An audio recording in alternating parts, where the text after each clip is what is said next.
नमस्कार मित्रों, आज हम लोग बात करेंगे परीक्षा में बैठने की तैयारी के बारे में। फिर से मैंने पहले 2 चरणों में आपको बताया था कि सबसे पहले तो विषय को समझना ज़रूरी है 3-4 महीने, और राजनीति विज्ञान की बात करें तो दूसरा चरण ये था कि सबसे पहले राजनीति शब्द को समझना ज़रूरी है। जब आप राजनीति शब्द समझ लेंगे, उसके पश्चात आप राजनीति से संबंधित जितनी भी अवधारणाएं हैं उसको समझने में आपको आसानी होगी। जो आपका पेपर है, चाहे वो किसी भी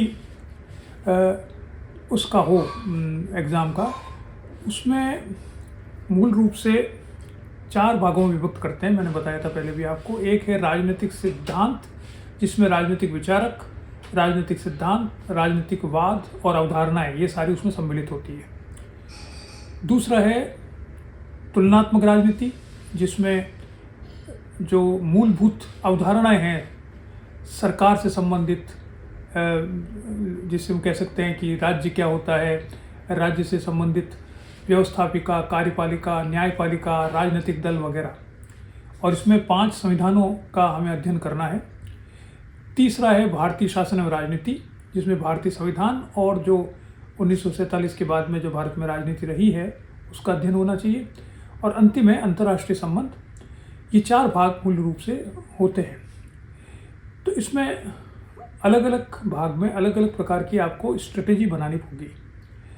जैसे जब आप भारतीय शासन राजनीति की बात करते हैं तो आपको सबसे पहले संविधान आपका तैयार होना चाहिए। और जब आप तुलनात्मक राजनीति की बात करते हैं तो मेरा ये सुझाव है कि आप सिलेबस से वैसे न चलें कि आप पहले व्यवस्थापिका देख रहे हैं, फिर कार्यपालिका देख रहे हैं, फिर राज्यों के विभाजन देख रहे हैं कि वह एकाकी है या जो फेडरल है। ये न देखकर आप पहला काम ये करें कि जो 5 संविधान हैं उन संविधानों का अध्ययन करें, और उन संविधानों का अध्ययन तुलनात्मक रूप से करें। ये 5 संविधान कौन से हैं? भारत का, अमेरिका, इंग्लैंड, फ्रांस, ये 5 संविधान, और स्विट्जरलैंड। तो इनका अध्ययन आपको करना है। इनका अध्ययन कैसे करेंगे? वो याद करने में भी उसकी सहूलियत होगी और वो तरीका भी सही है कि इनको आप डिवाइड करें। पहले तो संविधान बना कैसे इन 5 में, उसकी तुलना, एक चार्ट बना लीजिए। उस चार्ट में रखिए संविधान बनने का तरीका, संविधान लागू होने का समय, संविधान में कितने संशोधन अब तक हुए, ये 3 बात। उसके पश्चात राज्य प्रमुख कौन है? भारत में राष्ट्रपति है, अमेरिका में राष्ट्रपति है, इंग्लैंड में राजा है। तो इनमें जो अलग अलग राज्य प्रमुख हैं उनका चुनने का तरीका, कितने वर्षों के लिए चुने जाते हैं, कैसे चुने जाते हैं, उनके पास शक्तियाँ क्या होती है, उनको हटाया कैसे जाता है वगैरह।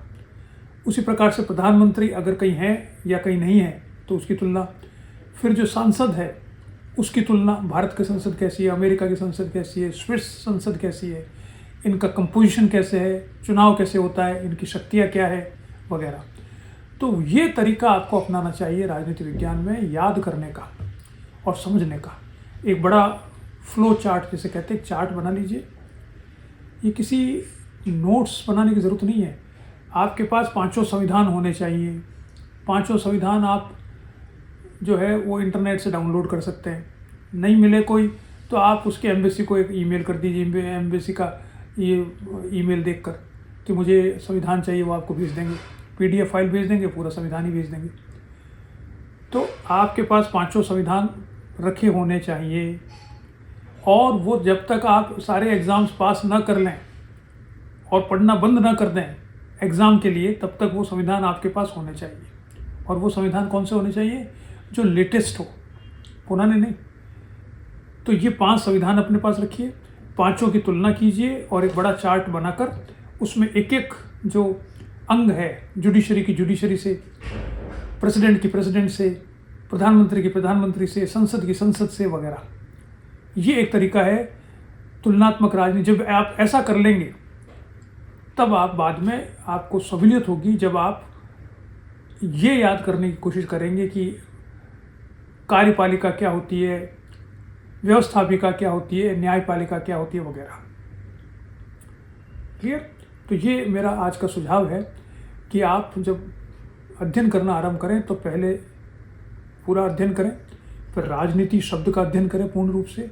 उसके पश्चात आप सबसे आसान, सबसे पहला आपको करना चाहिए वो है संविधानों का अध्ययन, क्योंकि संविधान को याद करना बहुत ज़रूरी है। भारत में 106 संविधान संशोधन हो चुके हैं। भारत में जितने संविधानों के जो ग्रुपिंग्स हैं, मैं आपको और बताऊंगा कि उनको याद कैसे किया जाए। उसकी भी ट्रिक्स होती है याद करने की कुछ चीज़ों को।